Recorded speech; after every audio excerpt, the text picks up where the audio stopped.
everybody? Yeehaw. Welcome to Attitudes with Auntie. I'm going to speak with a little bit of speed, a little bit of passion, because my phone's about to die, but I really want to record this episode. Okay, so today we're talking about happiness, because I've done an episode about this ages and ages ago about happy habits, but I have more for you today because I feel like I am the most happiest and content and peaceful I've ever felt in my life. And so I'd love to share some of the things I have learnt. First of all, as always, I do believe happiness is a choice, okay? Because if you are choosing the better thinking thought, and you're choosing the happy actions and the happy feelings and all of that, versus complaining and sitting around and being a victim, obviously you're not going to be as happy. So I think know that happiness is a choice, and that is very empowering because then it means it is in our control and we can have more of it. So I actually wrote a little list about happiness because I didn't want to forget anything. So the other day I thought of this thing and I was asking other people, what does happiness mean to you? And then I thought, wow, what does happiness mean to me? And I thought on it, I pondered on it, and then I thought, do you know what? I think happiness is putting your oxygen mask on first and then helping others. I truly think when you are on your path to where you want to go and you're working towards it, I just feel like you're just so happy because you're living in alignment and you're being true to what you actually want. And then you're helpful to other people when you're happy versus just helping everybody else, being a people pleaser, sacrificing what you actually want just to please people in the moment. That doesn't make you happy. So I think for happiness, you kind of need an element of selfishness. But I don't even look at it as selfishness. I think it's so strong to be like, this is what I want to do and this is where I'm going. And I'm going to honor what I want.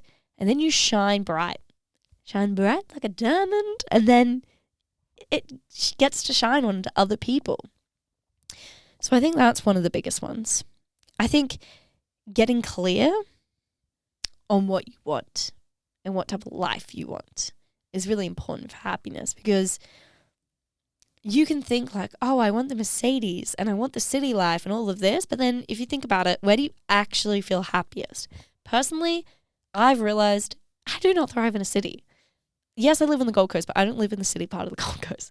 I thrive in nature. I thrive in warm weather. I thrive by the seaside. I thrive in all those awesome elements, okay? And yes, if I'm in the city and it's gold and I don't have those things, I can still be happy, but I'm just thinking like, this is where I thrive the most. I thrive the most when I'm with people, when I'm working with people, when I'm empowering people, okay? So get clear on what you want. And if you want $1 million in the bank and a Ferrari, that's fine. Don't be ashamed. Don't be like, oh no, that's so superficial. That's fine. So get really clear on what you want, because then you can take action towards those things. And again, that makes you happy because you're on the path to where you want to go and you're living in alignment. Okay. Next one. I dare you guys for 10 days to do everything on this list to a T and still not be happy. Okay? It's a genuine challenge. So please message me if you do this whole list and you're still not happy. 1, sleep. Getting 8 hours of solid actual sleep every single night. 2, movement. Even if it's just half an hour of walking every day, I dare you to do that. 3, whole foods. Eating mainly whole foods, whether you're a vegan, carnivore, whatever, just eating the most least processed foods. Obviously, a little pizza and a muffin and a cookie here and there never hurt anyone, but 80% of your diet being whole foods. I dare you to get sun every day, just 20 minutes, enough to get that good juju and connection. Okay, I dare you to go and connect with people that you love, people that fill your soul up. I dare you to do that for 10 days in a row, all of those things, and to not feel a little bit happier. Okay, so I do think there are habits and things that we can do every single day to make us feel happy. So keep that in mind. The things I've listed is sleep, movement, whole foods, your diet, sun, and connection. Those are personally the things that have made the biggest effect for me. And I was listening to this podcast the other day, and they were talking about how like we overcomplicate like what actually makes us feel happy and safe. And like our ancestors felt oxytocin release when we were hugging people, when we were with our tribe, when we were giving and connecting to the community, when we were eating, when we were in the sun, when we were moving our bodies, and all of those. It's like it hasn't changed. So we know what makes us feel good. So please go do that. And the thing is you might not feel like doing it, but just do it anyway. Think about how good you'll feel. That's how I convince myself to do things I don't feel like doing. Okay, now I have a little story to tell you because a few weeks ago, I realized I was stopping myself from feeling happiness, okay? And feeling like I was feeling happy, but I wasn't allowing myself to feel all the joys and glory of every day because I had convinced myself a silly little thought, which was, I don't deserve to feel enjoyment and happiness throughout my whole day because I haven't achieved X, Y, and Z. Okay? Which is crazy, but I'm glad that I confronted myself about this, right?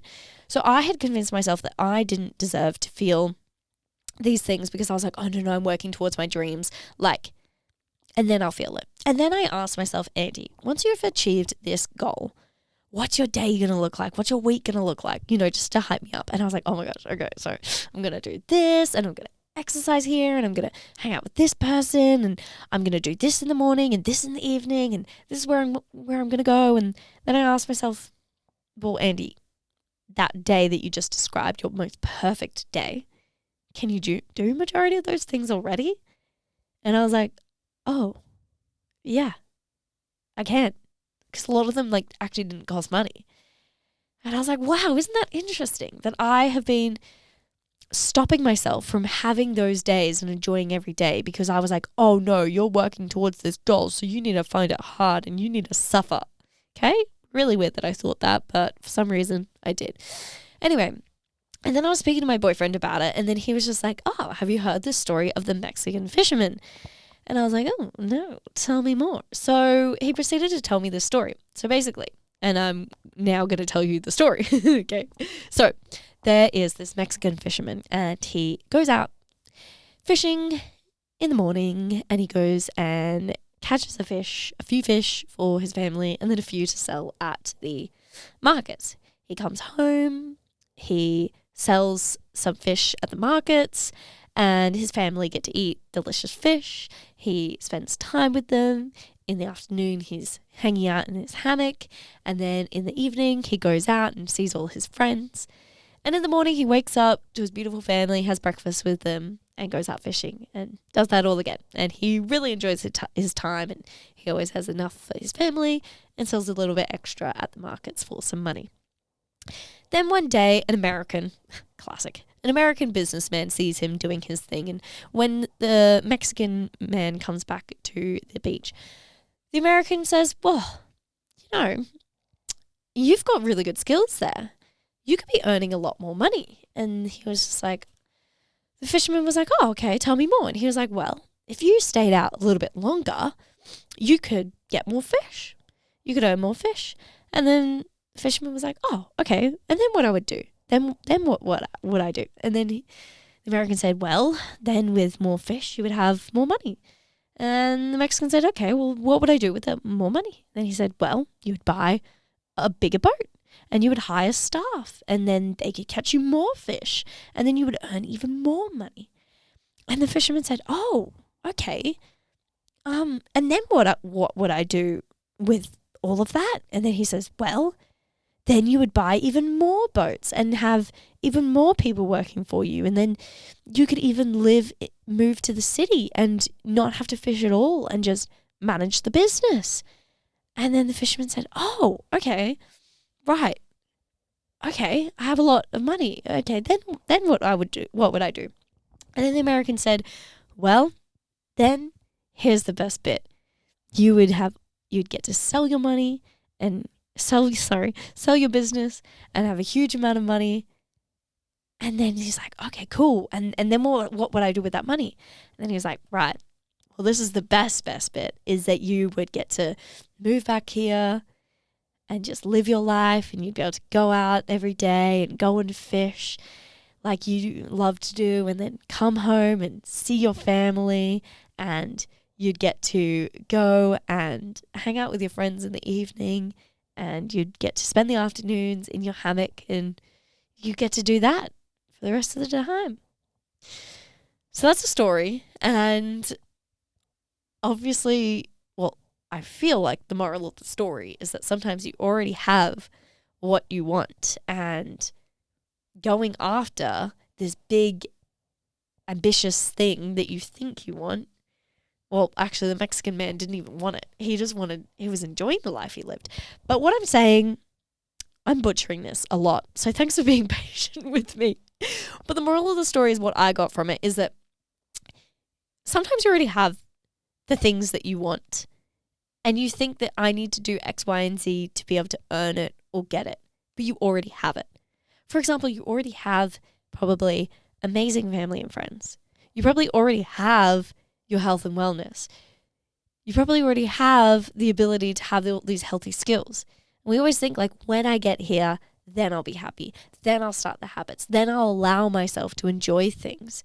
But it's like, why can't we just enjoy things now and enjoy the journey? Yeah, of course, still be ambitious, still go after your goals, of course. But like, why not also enjoy every single day? Because we truly do not know when it's our last day. And so that's the story of the Mexican fisherman. And it really, really made me be like, okay, how do I want to be spending my days? And yes, of course, I love working hard and going after my goals, but I also want to be focusing on the today and doing those things as well. So I hope that story helped you as much as it did to me, because it really helped me. Okay. The next for happiness is you have got to prioritize what actually makes you happy. Okay? I've written here, connection working towards your goal. What? So yeah, you've really, really got to prioritize what actually makes you happy. Stop thinking about what will make your parents happy, your friends happy, society happy, and how people perceive you. Okay? If you're chasing your tail to try and impress others, it will never, ever make you happy. So get clear on what you want. I feel like I'm repeating myself, but it's really true. Okay. Lol. Okay. The second last one is doing kind things for others. This actually makes you so, so happy. They say the best way to cheer yourself up is to cheer others up, and that couldn't be more true. When we do kind things for others, it actually makes us feel so good about ourselves. And whilst you might think like, oh, that's selfish, it's like, well, everyone's winning. This person's getting a kind act of service, and you're feeling good about yourself. And it could be something as so small as when you go and buy coffee, be like, hey, guys, pay for the person's coffee, like who buys next, right? That's going to make someone's day. It might be dropping some food off for a friend who's going through a hard time. It could be donating to a charity. It could be hanging out with a friend who you know is going through a hard time. It could be going and chatting to your elderly neighbor because you know that they need the company. Whatever it is, doing kind things makes you happier. And we had Cooper Chapman on the podcast, and he spoke that there's actual scientific studies that kinder people are happier people. Disclaimer, I am not talking about people pleasing, okay? Don't people please. If you're just doing something to please somebody else, but you actually don't want to do this service, then obviously don't do that. But doing kind things because you want to be doing them is a different thing. So always focus on that. And when I was in my hectic hustle phase, I have to admit, I was pretty selfish and I wasn't thinking about other people as much. And when you go out of your way and do just small, kind things for people, it really does brighten their day, which brightens your day. Okay. I could go on forever about happiness and ways to improve your happiness, but these were just kind of my most recent epiphanies that I wanted to share.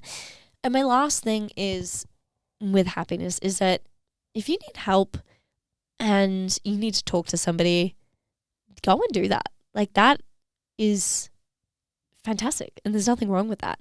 And sometimes we all need a little extra helping hand during hard times in our lives. I really feel like happiness comes and goes in different waves, and sometimes we're high on life, and then sometimes we're a little bit low, and sometimes we're really low that we need somebody's hand to help pull us out, and there's nothing wrong with that.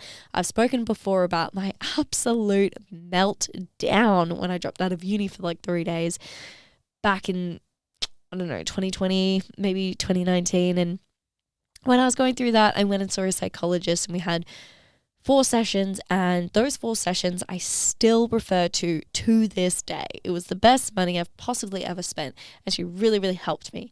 And so I think there's nothing wrong with going and speaking to somebody and getting some mental frames and some ways to look at life so that you can now stand stronger and have that helping hand, okay? So I just wanted to put that out there because there's really nothing wrong with going and speaking to someone. And sometimes it's really nice just to get things off your chest, and somebody who doesn't know you, somebody who's not going to judge you, and all of that.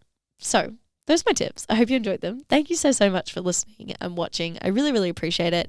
You know what would make me happy is if you subscribed or followed. Haha. No kidding. I'm already happy and I don't need your validation, but I would appreciate it. Anyway, I'm going to go. I'm getting a little bit crazy.